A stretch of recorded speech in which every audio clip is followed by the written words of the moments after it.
하나님 말씀은 구약성경 창세기 25장 1절에서 6절까지입니다. 우리 같이 한 목소리로 함께 읽겠습니다. 아브라함이 후처를 맞이하였으니 그의 이름은 그두라라. 그가 시므란과 욕산과 무단과 미디안과 이스박과 수아를 낳고 욕산은 스바와 드단을 낳았으며 드단의 자손은 아수르 족속과 르두시 족속과 르움미 족속이며 미디안의 아들은 에바와 에벨과 한옥과 아비다와 엘다아이니 다 그두라의 자손이었더라. 아브라함이 이삭에게 자기의 모든 소유를 주었고 자기 서자들에게도 재산을 주어 자기 생전에 그들로 하여금 자기 아들 이삭을 떠나 동방 곧 동쪽 땅으로 가게 하였더라. 아멘. 이삭의 목과 서자들의 목이라는 제목으로 설교하려고 합니다. 이삭의 목과 서자들의 목. 아브라함이 후처를 맞이하였는데 그두라라. 그래서 보통 이 그두라가 아마도 이제 애굽에 있을 때 하갈과 함께 따라왔던 몸종 중에 하나였을 것으로 추론합니다. 근데 중요한 것은 그것이 아니라 후처라는 겁니다. 후처. 하나님의 창조 섭리를 어기는 거죠. 하나님께서는 한 남자와 한 여자를 한 몸 되도록 하나님께서 창조하셨고, 그래서 한 남자에게는 한 여자만이, 그리고 한 여자에게는 한 남자만이 허락이 되었습니다. 그런데 이제 아브라함이 자신들의 힘으로 자녀를 생산하기 위해서 이제 하갈을 이제 두었지 않습니까? 또 이제 그두라를 두었습니다. 그러니까 이것은 지금 아브라함이 심각하게 잘못을 하고 있는 거죠. 그래서 후처를 두었다는 것, 이것이 이제 관건입니다. 그런데 그 후처인 그두라가 이제 6명의 아들을 낳았습니다. 시므란, 욕산, 무단, 미디안과 이스박, 수아.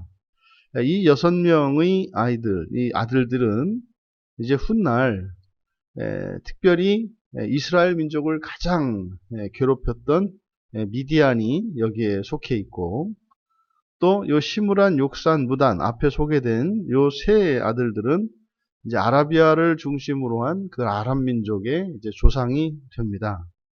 그리고 이 가운데 수아, 이제 수아는 이제 욥기에서 등장하는데, 욥기 2장 11절에 보면 욥의 친구인 이제 빌닷의 고향이 수아입니다. 그러니까 수아 족속들이 거하는 그 거주지에서 온 것이 욥의 친구 빌닷이었습니다.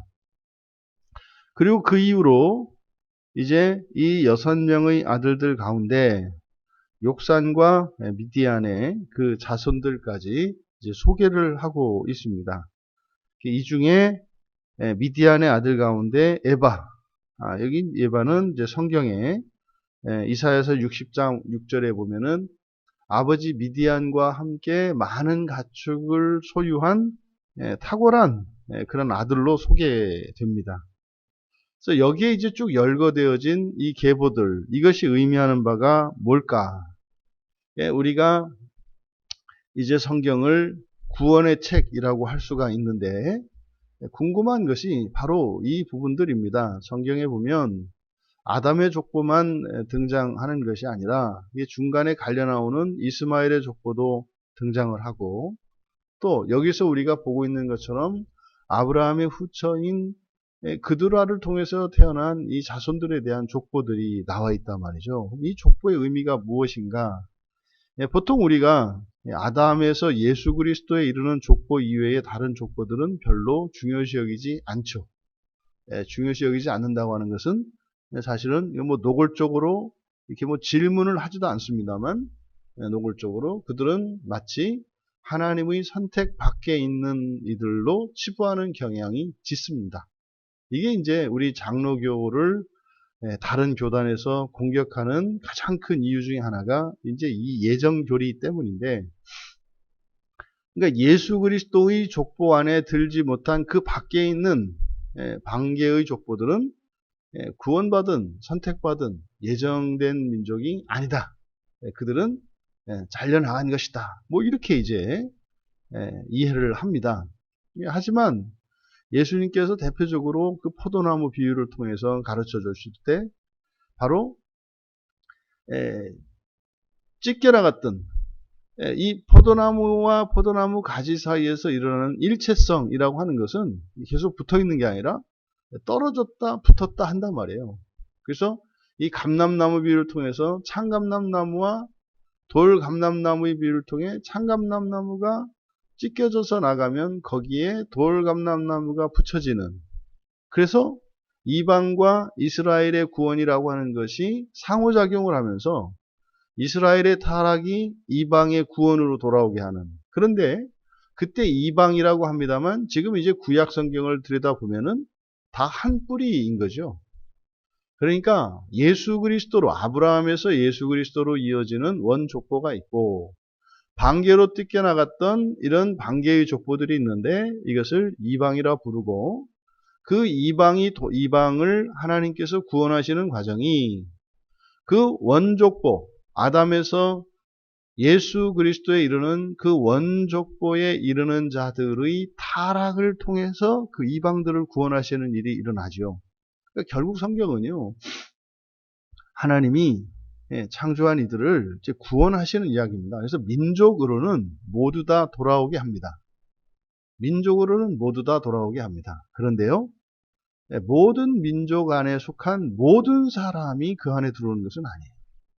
이스라엘 자손은 언약의 자손으로서 율법을 맡은 자들로 선민의식을 가지고 있죠. 그리고 실제로 이 세상의 많은 민족 가운데 특별한 하나님의 은혜를 입은 민족임에는 누구도 부인할 수가 없습니다. 왜요? 모세를 통해서 하나님이 직접 주신 그 계시를 받고 그것을 지켜온 민족이기 때문에 그 민족에 대한 특별한 지위는 우리가 인정하지 않을 수가 없는 거거든요. 그러면 혈통을 따라서 아브라함의 자손으로 예수 그리스도에 있는 그 원족부에 속한 사람들은 무조건 아브라함의 이름만 들이밀면 구원 안에 들어오는가? 그렇지 않습니다. 그렇지 않습니다. 우리가 이 성경을 보면서 정말 이렇게 새롭게 보게 된 것이, 새롭게 깨닫게 된 것이, 정말 우리가 이 구원의 문제를 오징어 게임과 같이 끝까지 살아남는 자만 구원에 이른다라고 하는 이런 사고방식을 가지고 살아왔구나라는 것을 깨닫게 돼요. 이것이 다분히 이 로마 교회적인 사고방식이죠. 그래서 교회가 구원에 대한 주권을 가지고 있어서 교인들이 마지막까지 교회의 이런 지도에 순종하지 않으면 여차하면 교회가 그들의 구원을 취소시킬 수 있다라고 하는, 그러니 성도들은 끊임없이 교회의 눈치를 보고 교황의 통제 아래 또 그들이 섬기는 사제들의 주권 안에 그들의 구원이 달려있는 거지 않습니까? 그래서 교회를 두려워할 수밖에 없었어요. 그러니까 예수님께서 베드로에게 주셨던 그 교회의 권세를 이제 교회에 의해서 좌지우지 될 수 있는 것 같이, 성경과는 상관없이 말이죠. 성경에서는요, 어떻게 해서든지 구원하시려고 하는 것이 하나님의 뜻이에요. 지금도 온 세상 모든 민족 가운데 많은 이들이 복음을 전하겠다고 나가는 이유가 뭡니까? 성경적 근거가 뭐예요? 하나님은 구원을 기뻐하시기 때문이죠. 하나님은 구원을 기뻐하세요. 그런데 정작 이방 민족에까지 나가는 선교사들을 파송하는 교회들이 교회 안에서는 어떻게 해요? 난도질을 하는 일이 일어나요. 이율배반적인 일이 일어난다 이 말이에요. 도대체 이게 무슨 말이냐 이 말이죠. 그러니까 지금 우리가 굉장히 심각하게 성경을 잘못 보고 있다는 것을 깨닫게 됩니다. 왜 이 말씀은 이렇게 강조하는가 하면, 이제 이 그두라의 족보, 여기에 기록된 이들의 이름들, 심지어 이들은 역사적으로 이스라엘과 대척점에 서 있고 심각하게 이스라엘을 괴롭혔던 민족들입니다. 왜 이랬는가? 이것이 구약의 시대의 사람들도 이런 혈통우주에, 그러니까 정실과 후실이죠. 여기서 이제 사실 후처라고 하는 것은 뭐 아내가 아니냐? 그렇지 않습니다. 아내입니다. 그런데 이 후처라고 하는 이 표현을 쓰는 이유는 하나님의 섭리 안에서는 한 남자에게는 한 여인만 아내로 허락하셨기 때문에 그 이후에 얻은, 인간적으로 만든 그런 또 다른 아내들을 부르는 말이죠. 그러면 이들도 언약 안에 있어요. 이것을 이 성경에서 분명히 나타내고 있습니다. 그래서 설교의 제목이 이삭의 목과 서자들의 몫인 거죠. 여기에 이 6명의 아들들, 이렇게 이름을 기록한 분명한 목적이 있다. 결국 아브라함에게는요, 아들 이삭이 있고 또 실제로 장자인 이스마엘이 있지 않습니까? 그리고 그드라에게 나온 6명의 아들들, 총 8명의 아들이 있어요. 그러면 지금 성경에 보면 5절에 아브라함이 이삭에게 자기의 모든 소유를 줬다 그래요. 이거는 이제 다분히 이렇게 기독교적인 번역입니다. 그러니까요, 오직 구원은 이삭에게만 있거든요. 아브라함에서 이삭으로 언약의 계보가 이어지기 때문에 모든 것이 이삭에게 물려져야 되죠. 그러면 이삭에서요, 야곱을 낳고 에서를 낳는데, 그러면 이제 야곱과 에서에 대한 해석이 어떻게 되는 거예요? 에서도 또 잘려나간단 말이에요. 야곱만 있다 이 말이에요. 이런 식으로 계속 잘라나가는데 그것은 맞지 않다. 지금 여기에 소유라고 번역이 되어 있는데 소유 아니고요. 그냥 모든 것입니다. 모든 것. 아브라함이 이삭에게 자기의 모든 것을 주었다. 그리고 6절에 가면 자기의 후처의 아들들. 여기 보면 지금 우리말 성경에 이게 가려져 있어요. 서자들 이렇게 되어 있거든요. 서자들이니까 바로 앞에 소개된 그두라로부터 낳은 6명의 아들을 이야기하는 것처럼 보이는데 원문은 그렇게 되어 있지 않고 후처들의 아들들입니다. 그러니까 6절에서 이야기하는 것은 여기에 누구도 포함이 돼요? 이스마엘도 포함이 되는 거예요. 그러니까 후처들이라 그래봐야 하갈하고 그두라란 말이에요. 그러니까 하갈과 그두라의 아들들, 그러니까 그두라의 6명의 아들과 하갈이 낳은 한 명의 아들 이스마엘이 포함되어 있다. 그래서 후처들의 아들들에게 재산이 아니고 여기는 선물입니다. 선물을 주었다. 이제 히브리어로 마타나라고 하는 말인데, 후처들의 아들들에게도 선물을 주었다. 아니, 지금 여기 있는 말씀대로 하면 말이 안 되잖아요. 5절에 이삭이 모든 소유를 줬는데 또 자기 서자들에게도 재산을 줬다. 이게 또 무슨 말이에요? 이거는 뭐 그냥 대충 그냥 뭉개고 가는 거죠. 아니, 모든 소유를 줬는데 또 그러면 남은 재산은 뭐겠어요? 뭐 할 수 있겠죠. 모든 소유를 사실은 이삭에게 줬는데 뭐 어차피 그것은 아브라함의 거니까 그것의 일부를 덜어서 주었다. 그러면 그렇게 썼죠. 많은 소유를 이삭에게 주었고 나머지의 재산을 나누어 주었다. 이렇게 쓰죠. 그러니까 지금 5절과 6절은요, 굉장히 중요한 의미를 담고 있어요. 이삭에게는 모든 것을 주었다라고 했을 때 이 모든 것, 아브라함의 모든 것은 하나님, 여호와 하나님으로부터 언약된 것입니다. 언약 안에 주어진 것이에요. 아브라함이 본토 친척 아비의 집을 떠나서 이 가나안 땅으로 떠나온 것은 자기의 유산을 가지고 뭐 새로운 살림을 차리려는 것이 아니라 하나님의 약속을 믿고 따라왔죠. 그래서 이제는 믿음으로 그 약속의 땅을 향해 나왔을 때 그 약속의 땅에 속한 모든 아브라함의 것은 하나님으로부터 받은 것이에요. 이것이 모든 것입니다. 그러니까 이삭은요, 언약하신 하나님께서 주기로 하신 그 땅과 그리고 그 자손들, 이것을 이삭을 통해서 이어받게 하셨죠.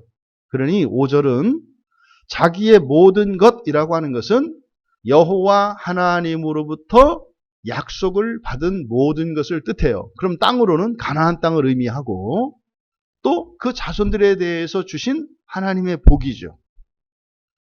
그리고 그러면은요, 이 가나안 땅의 모든 것을 이삭에게 주었기 때문에 남는 게 없어요. 줄 수 있는 게 없어요. 따로 무슨 재산이 없다 이 말이에요. 그런데 성경은 그 후처들의 아들들에게 선물을 주었다 이렇게 얘기를 해요. 선물을 주었다. 그럼 여기서 말하는 이 선물 마타나가 의미하는 바가 뭐냐? 근데 이게 성경에 처음 등장해요. 여기에서. 이 마타나가 처음 쓰이는 곳이기 때문에 여기에서는 이게 무슨 의미인지 알 수가 없습니다. 그러면 이후에 이 마타나가 성경에 사용된 용례들을 통해서 이 마타나의 의미가 무엇인지 우리는 알아낼 수 있는 거죠. 실제로 이 고대의 히브리어 단어들은 지금 현대의 그 의미를 알지 못하고요. 정확한 뜻을 알지 못하는 게 대부분입니다. 그래서 이 마타나를, 그러니까 성경에 있는 말들은 성경을 통해서 그 의미와 개념들을 우리가 알아내야 하는 거죠. 그러면 이 마타나가 사용된, 마타나는 출애굽기 28장 38절에 나오는데 우리말 성경에는 성물이라고 되어 있습니다만 거룩한 선물이에요. 그러니까 하나님께 드리는 그 선물을 그때 이제 하나님께 드리는 것 이것을 이 마타나를 쓰고 있습니다. 그리고 레위기 23장 38절과 민수기 18장 29절에는 헌물로 번역되어 있는데 이것은 제물과는 좀 다른 의미로 하나님께 드리는 거예요. 그러니까 레위기에 나와 있는 이 제사법에 속한 이 제물들과 다른, 그때 소제물과 다른, 또 다른 어떤 사람이 하나님께 드릴 수 있는 선물, 이런 의미입니다. 그러니까요, 이 선물이라고 하는 이 단어는 하나님과 관계된 말이에요. 그러면 이게 사람이 하나님께만 쓰이느냐? 그게 아니라 하나님도 사람에게 선물을 주세요. 하나님도 사람에게. 그러니까 언약의 복이 있고요. 선물이 있어요. 그 선물이 뭐냐면 민수기 18장 7절과 8절에 보면은 여호와께서 이스라엘 자손들에게 선물로 주시는 게 있어요. 그게 뭐냐면 레위 사람들과 제사장 직분입니다. 그러니까 레위 사람들과 제사장 직분들은요, 하나님께서 취한 자들이죠. 레위 사람들 자체가 하나님의 소유로 거룩한 자, 거룩하게 구별된 자들입니다. 그들은 하나님의 것이죠. 그러니까 그들 존재 자체가 거룩해요. 레위 지파는. 그래서 광야에서 모두 엎드러져 죽을 때 레위 지파는 고스란히 가나안 땅에 들어가게 됩니다. 레위 지파도 광야에서 범죄하고 고라의 자손들 같은 경우 특히 이렇게 이제 거기서 죽기도 합니다만 레위 자손들은 이스라엘 12지파 안에서 특별한 지위를 점유해요. 왜요? 하나님 소유 삼았기 때문에. 근데 그들이 왜 하나님의 소유이면서 왜 이스라엘과 함께 있었느냐? 거기 민수기 18장 7절과 8절에서 선물로 주셨다 이렇게 얘기해요. 선물로 주셨다. 또 제사장 직분도 선물로 주셨다. 우리가 여기서 살펴보려고 하는 것은 이 마타나라고 하는 이 말의 의미예요. 아브라함이 바로 그 후처들의 아들들에게 주었다고 하는 이 선물의 의미가 뭐냐? 여기서 우리는 구원의 단서를 찾을 수가 있다는 거죠. 그러니까요, 비록 아브라함이 하나님이 기뻐하시지 않는 후처들을 통해서 자손들을 낳았는데 그들이 구원의 족보에서 끊겨진 것은 아니고 그들에게 맡겨져 있다는 거죠. 마치 달란트 비유나 문화 비유에서 나타났던 것처럼 그들이 하기에 따라서 그들의 행위에 대한 심판이 있을 것이다.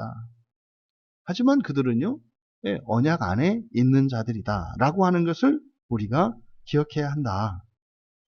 또 신명기 16장 17절에도 이 마타나가 한 번 사용되는데 여기서 이 마타나는 우리말에는 해석을 안 하고 그냥 생략되어 있어요.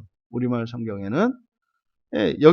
여기서 마타나가 의미하는 바는 뭐냐면 여호와께서 주신 복을 따라 힘껏 드리는 선물이에요. 그러니까 이것은 말 그대로 선물이라고 하는 것은요, 값없이 어떤 보상을 바라지 않고 나의 마음에서 우러서 자원하여 드리는 거잖아요. 그러니까 이 선물이라고 하는 것은 하나님과 하나님의 백성 사이에서 정해진 예물 이외에 주고받는 것이 선물이라는 마타나입니다. 그러니까 여기서 그두라 자손들에게 주신 이 선물이라고 하는 것은 여기에는 어떤 의미가 있어요? 비록 이들이 아브라함의 죄 가운데 태어났지만 이들에게도 구원의 길은 열려 있다. 하지만 그 선물을, 그것은 곧 구원의 선물이겠죠. 그러면 그것을 받아들이고 받아들이지 않고는 자신들에게 달려 있다고 하는 의미를 함축하고 있다.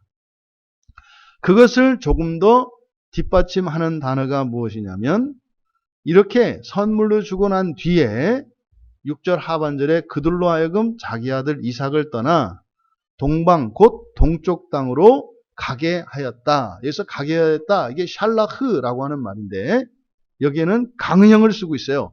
그러니까 강제성을 띄우고 그리고 강조의 의미를 가져요. 이 샬라흐가 맨 처음 쓰인 것이 에덴 동산에서 아담과 하와가 금단의 열매를 따먹었을 때 저들이 우리와 같이 영생할까 하노라 하면서 아담과 하와를 에덴 동산에서 내보냅니다. 그때 샬라흐입니다. 샬라흐. 그리고 이 샬라흐가 또 쓰이는 것이 노아의 방주에서 홍수가 그치고 난 뒤에 물이 말랐는가 노아가 알아보기 위해서 까마귀와 비둘기를 날려보내죠. 그때 그것이 샬라흐입니다. 그러면 지금 살아있는 동안에, 자기가 살아있는 동안에 그들로 하여금 자기 아들 이삭을 떠나 동방 곧 동쪽 땅으로 가게 했다. 이것은 무슨 의미겠습니까?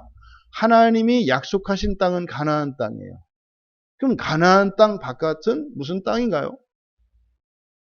바로 아브라함의 죄로 인해서 죄 있는 곳에 은혜가 더하게 하는, 아브라함에게 약속하셨던 약속의 땅인 가나안 땅 바깥에 있는 땅들에 대한 구원이 아브라함의 범죄로 인해서 생겨난 후처들의 자손들에게 선물로 주어져요.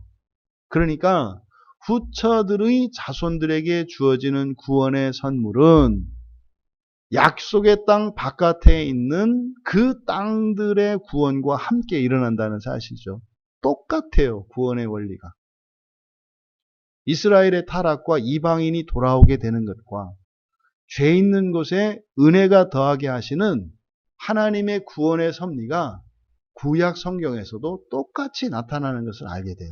우리가 이 한 달 동안 마음 기경을 위해서 하나님의 말씀을 가지고 기도하며 달려왔잖아요. 우리에게 죄가 발견이 돼요. 그러면요, 그 죄라고 하는 것은 우리의 마음의 일정 영역을 점유하고 있던 녀석들이고, 그것이 발견되므로 우리가 회개하고 우리의 잘못된 이 거짓 감정들을 발견하고 성령께서 우리의 마음을 기경해 주시면 어떤 일이 일어나요? 마음이 기경되어지며 확장되는 일이 일어나요. 죄 있는 곳에 하나님의 용서하시는 은혜가 부어지면서 존재론적으로는 우리의 마음이 기경되면서 더 거룩해져 가요.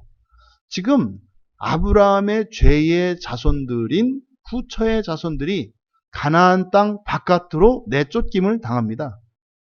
에덴 동산에 있었던 아담과 하와가 내쫓김을 당하여 또 다른 땅에 구원이 임하게 하였던 것처럼 그두라의 6 아들은 물론이요, 하갈의 아들인 이스마엘은 이제 가나안 땅 바깥쪽에 있는 땅을 구원하기 위하여 또한 그곳에서 자신들의 구원을 이루며 살아가게 될 것입니다. 그러면 또 죄를 짓겠죠.